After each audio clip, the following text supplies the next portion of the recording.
Salut tout le monde et bienvenue dans cette toute nouvelle vidéo. Je vais vous présenter les sorties livresques de septembre. Avec la rentrée littéraire, autant vous dire qu'il y a énormément de bouquins. J'ai essayé de condenser au maximum les livres qui me tentaient vraiment et que je pourrais potentiellement acheter. Chaque mois, je me note certains bouquins en me disant que peut-être ça pourrait me plaire autre.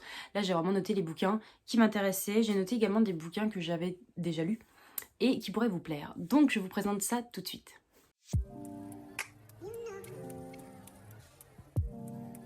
On commence comme d'habitude avec les sorties poche et du coup Célia Samba, je crois que c'est ça, Célia Samba écrit La rue qui nous sépare que j'avais lu. On va suivre une romance avec une personne qui est SDF et une personne qui va à la fac et chaque matin du coup ils se croisent et on va découvrir cette histoire du coup à travers le point de vue de la fille du coup qui est à l'université, qui est à la fac et j'avais beaucoup apprécié ce petit bouquin quoi et du coup maintenant qu'il sort en poche je voulais quand même vous le recommander. Un tome 2, cette fois de romance, toujours, on va suivre L'As de pique écrit par Morgane Moncomble. C'est le deuxième tome, je crois, d'une saga de 4 tomes, je suis pas sûre. Mais si on en croit tout ce qui est trèfle, cœur et autres, on serait sur une saga de 4 tomes. Donc voilà, je sais pas exactement sur quoi on va être dans cette romance, mais j'avais beaucoup aimé le premier tome qui est L'As de cœur, je crois. Et voilà, j'ai hâte de découvrir la suite. Je me suis noté également un roman de Polina Panasenko qui s'intitule Tenir sa langue. C'est un roman qui est autobiographique. On va suivre cette jeune Paulina qui doit combattre en fait avec deux personnalités. Je sais plus quand c'est, je crois que c'est après la chute de l'URSS. Cette fille à qui on demande du coup d'avoir une double personnalité se fait appeler Pauline à l'école et Paulina à la maison et 20 ans plus tard on la retrouve au tribunal et elle mène un combat pour pouvoir retrouver sa vraie identité.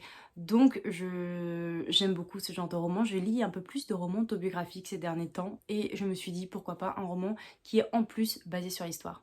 Ensuite, je vous colle encore une petite romance qui s'intitule Les dieux du campus. Et le premier tome, c'est Lander, je sais plus exactement comment on va prononcer ça. C'est écrit par Phoenix Asher et F.V. Easter.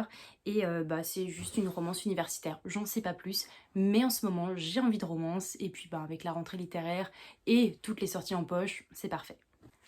Un roman cette fois un petit peu plus d'actualité, je me suis noté Et la forêt brûlera sous nos pas, pardon. C'est écrit par Jens Ligenstrand, prononciation, je sais pas du tout si c'est la bonne, mais en fait ici nous sommes dans un roman environnemental et c'est un peu basé sur tous les choix qu'on a à faire dans la vie par rapport à notre environnement, à notre entourage et c'est un roman qui peut être super sympa à lire, notamment avec des conseils à apporter, voire des alertes en fait sur des choses qu'on fait habituellement qui ne seraient plus trop possible d'ici quelques temps.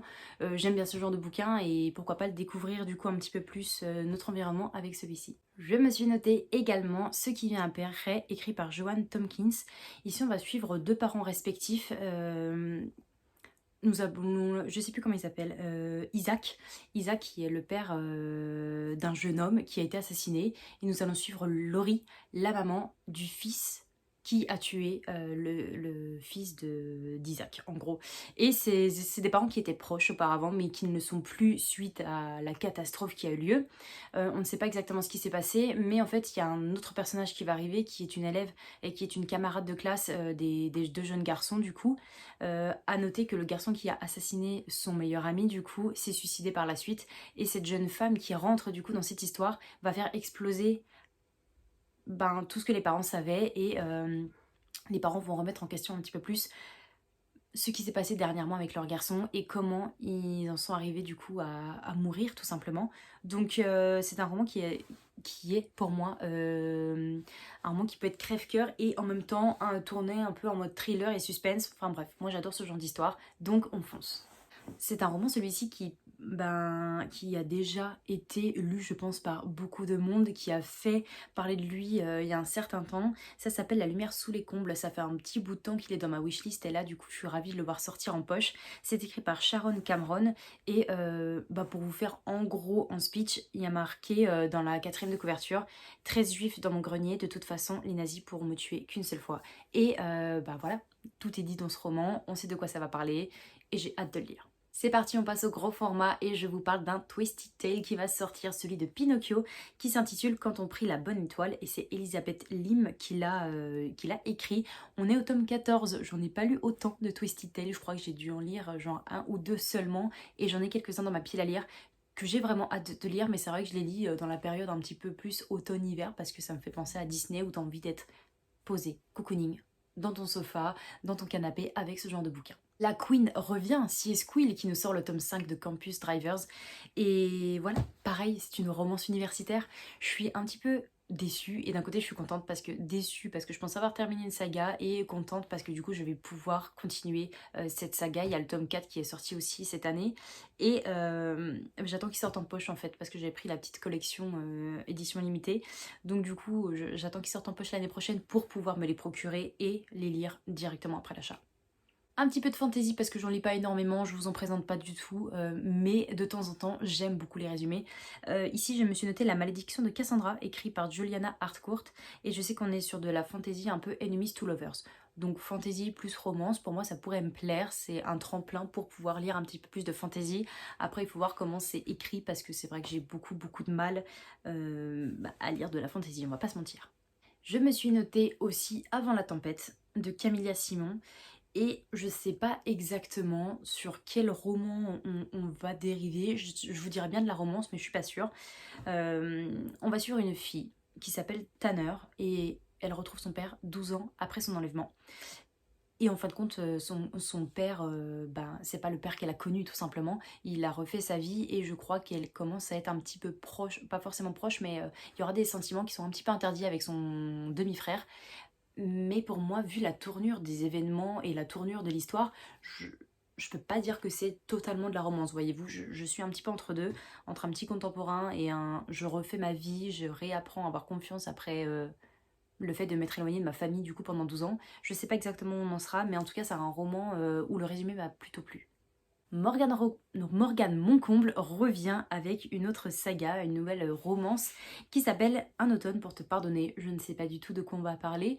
J'ai lu un petit peu le résumé, mais vite fait, mais je crois que c'est des personnes qui vont se retrouver à nouveau. Je ne sais pas s'il y a eu un genre d'harcèlement quand elle était plus jeune, elle retrouve le mec qui l'a harcelé en fait des années plus tard. Je sais pas exactement sur quoi on va être, mais elle aborde quand même pas mal de sujets un peu différents et en même temps des petits sujets coup de poing qui sont faciles avec son écriture à lire, mais d'un côté on te dit les choses quand même. Donc j'aime plutôt bien. Je pense que celui-ci, c'est un roman qui me tente, mais vraiment énormément. Je pense que c'est celui qui me tente le plus de ces sorties livresques. Il s'agit de Baby Doll, écrit par Sonia Birdie, et on est sur de la romance. Oui, j'avoue, ce mois-ci, on est vraiment basé sur de la romance. Nous allons suivre un mec qui s'appelle Alec et qui a une réputation à tenir dans, je vous dirais bien, le lycée, genre université, je sais plus exactement où il est, mais en gros, il a sa petite réputation qui n'est plus à refaire auprès des femmes, on va dire, et toutes les filles sont à ses pieds, bien évidemment. Il a été amoureux une fois, elle s'appelait Kalara, et puis je crois qu'elle a déménagé du jour au lendemain sans prévenir, et il ne l'a jamais revue. Et je sais plus comment ils arrivent à être à nouveau ensemble. Euh, je sais plus exactement. En gros, il part dans un strip club à Miami et la personne qui danse ressemble énormément à Clara. Il va mener sa petite enquête pour savoir si cette fille qui se fait appeler Bambi est Clara ou pas. Et j'aimais bien la tournure des événements, j'aimais bien comment l'histoire et le résumé étaient tournés, donc ben peut-être que je vais me le procurer. Un roman, je pense, qui mêle magie, fantaisie. Je suis un petit peu perplexe sur celui-ci. Il s'agit d'un vent de tourments et d'étincelles, écrit par Camille Noël. Et c'est un roman qui est entre suspense, mystère, pouvoir. Et du coup, je pense qu'avec les thèmes qui sont évoqués dedans, on peut être sur une très bonne lecture vers l'automne, avec le Pumpkin Autumn Challenge qui arrive. Je pense que ça peut se marier quand même plutôt bien. C'est un roman que j'ai demandé en partenariat avec Charleston. Il s'agit de L'Appel des Colombes, écrit par Martha Hall Kelly. On va suivre deux femmes, donc on est à Paris en 1940, et ces deux femmes qui vont se faire appeler du coup les Colombes dorées, et c'est le nom qu'on donne aux femmes qui sont connues de la Gestapo. Et donc du coup on va suivre un duo d'espionnes, et ça me tentait mais tellement. Quand j'ai vu le résumé et la couverture, je me suis dit ok, je vais les demander. Donc je vais le recevoir et je vais essayer de le lire incessamment sous peu. Un roman historique cette fois, je me suis notée Comme si nous étions des fantômes de Philip Gray, Ici, on est sur un roman basé sur la Première Guerre mondiale. Et en fait, on nous dit on nous dit dans le résumé, si vous avez aimé Au revoir là-haut, vous aimerez ce roman. Et Au revoir là-haut, c'est un roman historique qui a été fait en film également, que j'ai beaucoup aimé et qui m'a quand même marqué. C'est un beau bijou de 800 pages. Et je me suis dit, ok, vu que j'ai bien aimé et que je suis dans ma période roman historique, on va commencer à noter 2-3 choses. Donc celui-ci en fait partie et je me demande du coup où l'auteur pourrait nous mener. Ici, je pense que nous sommes dans un petit thriller qui s'appelle Théa te hait et c'est écrit par Sandrine Beau. Nous allons suivre une jeune fille qui, en sortant de son travail, tombe sur la personne qu'elle essayait de fuir pendant des années et elle a fui vraiment sa famille, ses amis, tout. Elle a tout quitté pour pouvoir le fuir et elle retombe dessus. Et une chose qu'elle doit faire cette fois, c'est se venger. Donc, ça me tente, ça me tente. J'espère qu'il y aura du meurtre, j'espère qu'il y aura du suspense, du mystère, de la vengeance, tout ça quoi. Et pour terminer, du coup c'est sorti livresque, je me suis noté le tome 26 de Tokyo Revengers qui est écrit par Ken Wakui. J'en suis seulement au tome 6, 7 je crois, quelque chose comme ça, donc il m'en reste encore une vingtaine à lire, mais c'est la seule saga du coup de manga que je me suis notée et que je suis tout court, puisque bah, les mangas c'est long. C'est long et j'en lis peut-être 3-4 d'affilée, mais pas autant. En tout cas, le tome 26 sort, donc j'ai de quoi faire pour rattraper mon retard. Et voilà, du coup, les sorties livresques, c'est terminé. J'espère que certaines lectures vous plairont en tout cas. N'hésitez pas à me dire quelle sortie vous tente le plus dans ce que je vous ai présenté, ou même des sorties que vous avez vues que je n'ai pas forcément notées. Parce qu'avec plus de 500 sorties, encore heureux que je vous fais pas une vidéo dessus, sinon ça risque de durer des heures. Mais voilà, je vous souhaite de passer un très bon week-end. On se retrouve la semaine prochaine, sûrement pour la pile à lire du Pumpkin Content Challenge. Et je vous dis à bientôt. Ciao!